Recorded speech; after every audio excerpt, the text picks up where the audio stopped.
उज़ैर अलैहिस्सलाम अंबियाए किराम की जमात में एक करीम और अजीम नबी थे। अल्लाह ताला ने उन्हें एक बस्ती की तरफ चलने का हुक्म दिया। वहां पहुंचे तो बस्ती वीरान थी, बेआबाद थी। अब ये हैरान हुए कि मुझे यहाँ किस लिए भेजा गया।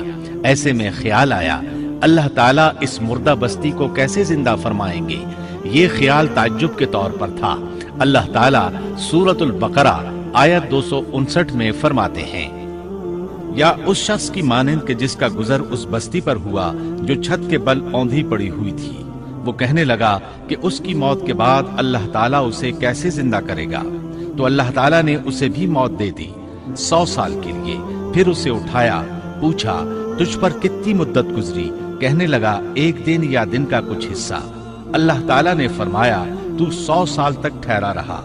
फिर अब तू अपने खाने पीने को देख कि ये बिल्कुल खराब नहीं हुआ, और अपने गधे को भी देख, हम तुझे लोगों के लिए एक निशानी बना रहे हैं। तू देख कि हम हड्डियों को किस तरह जोड़ते हैं, फिर उन पर गोश्त चढ़ाते हैं। जब ये सब जाहिर हो चुका तो कहने लगा, मैं जानता हूँ अल्लाह ताला हर चीज पर कादिर है।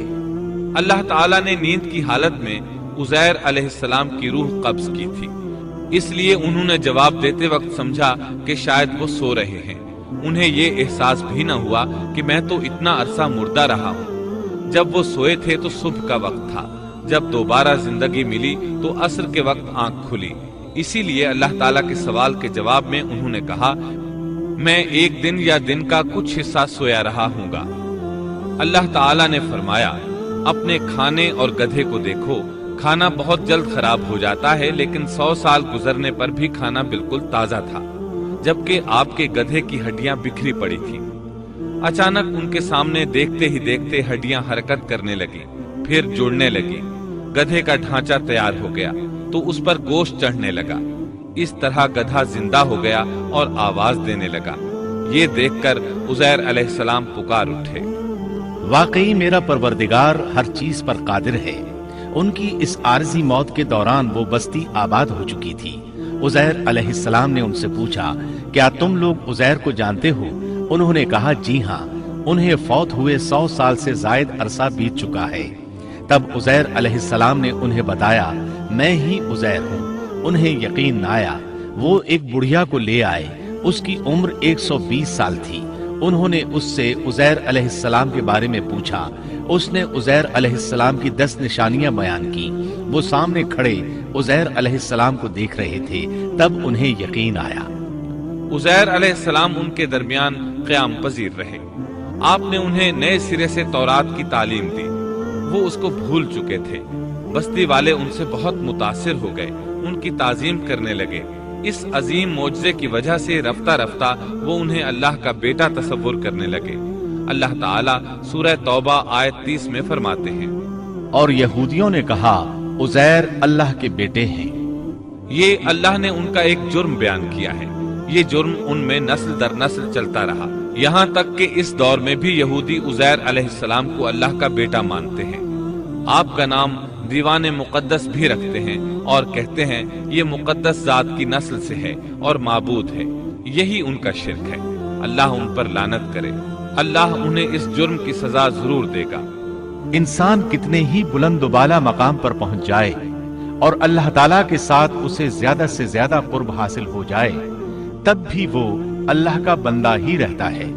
और किसी भी बुलंदी पर पहुंचकर वो अल्लाह या अल्लाह का बेटा नहीं हो सकता, अल्लाह का शरीक नहीं हो सकता। अल्लाह जल्ल शानुहु की जात पाक वहदहु ला शरीक है और बाप बेटे की निस्बतों से पाक है। लिहाजा इंसान की सबसे बड़ी गुमराही ये है कि वो जब किसी बरगुजीदा इंसान से ऐसे उमूर सादिर होते देखता है जो अक्ल में नहीं आते, तो रोब या अकीदत की बिना पर पुकार उठता है कि ये हस्ती तो खुद अल्लाह है जो इंसानी शक्ल में आई है, या उसका बेटा है, या अल्लाह ताला की शरीक है। वो ये नहीं सोचता कि बिलाशुबह इन वाकयात का जारी होना अल्लाह की ताकत के जरिए है, जो बतौर निशान उस बरगुजीदा इंसान के हाथों जारी हुए। इसके बावजूद ये न अल्लाह है न अल्लाह का बेटा, बल्कि उसका एक पसंदीदा बंदा है। और ये उमूर अल्लाह ताला के खास कवानीन के तहत صرف اس کی تائید اور اس کی صداقت کے لیے ظاہر ہوتے ہیں، ورنہ وہ بھی اللہ تعالیٰ کے آگے اسی طرح مجبور ہے جس طرح دوسری مخلوق۔ قرآن کریم نے سیدنا عیسیٰ علیہ السلام کی حقیقت سورہ آل عمران کی آیت 59 میں اس طرح بیان کی ہے: اللہ کے نزدیک عیسیٰ علیہ السلام کی مثال آدم علیہ السلام کی سی ہے کہ اللہ نے انہیں مٹی سے پیدا کیا اور حکم دیا کہ ہو جا، اور وہ ہو گئے۔ مطلب یہ کہ اللہ کا بیٹا اگر کسی کو کہا جا سکتا تو آدم علیہ السلام کو کہا جانا چاہیے تھا۔ لہذا کسی نبی کے بارے میں یہ عقیدہ رکھنا کہ وہ اللہ کا بیٹا ہے بالکل فضول اور باطل ہے۔